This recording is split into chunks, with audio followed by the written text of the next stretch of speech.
A flurry of complaints from conservative organizations seeking tax-exempt status. The IRS just today denies any political motives, but does admit it made mistakes in singling out these groups for extra scrutiny. Tea Party activists and some Republican politicians, to be sure, are not satisfied. CNN's Athena Jones has been looking into this and has more details. I mean, Athena, the White House just today even said itself that the news coming out about the IRS is very concerning. So what are you learning?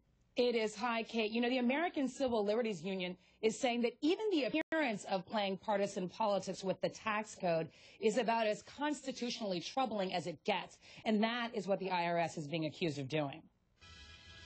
The Internal Revenue Service is admitting it over-scrutinized conservative and Tea Party groups during the run-up to the 2012 election.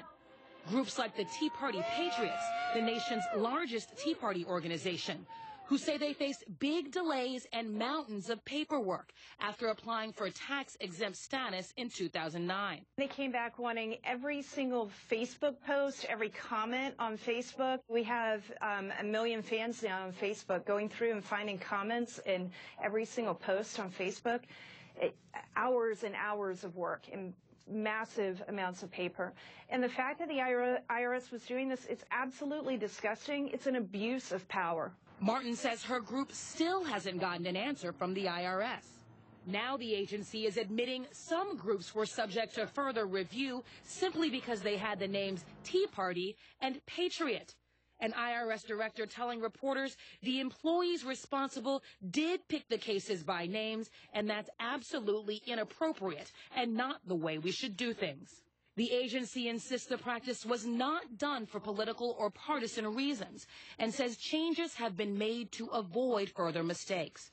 That's not good enough for Martin or for Republicans in Congress who want an investigation. Let's face it, this is as Nixonian as you can get. In all honesty, they not only have to clean it up, they've got to do a lot more. We got to know who did this, we got to know why it was done, we got to know when it was done, how many times it was done.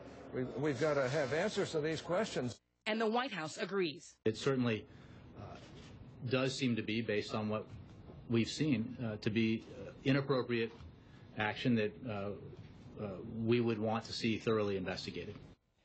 Now, the Treasury Inspector General for Tax Administration is investigating this matter, but an official there told me they haven't yet set a release date for their report.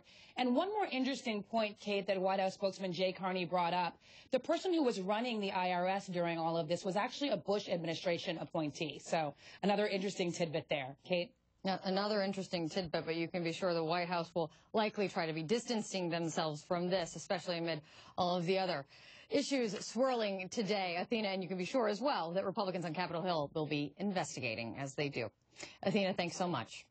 Still ahead, I'm going to be talking to Republican Senator Lindsey Graham about just this, what he thinks of the IRS action in scrutinizing Tea Party groups, and also be talking about him about much, much more of news of the day. Also,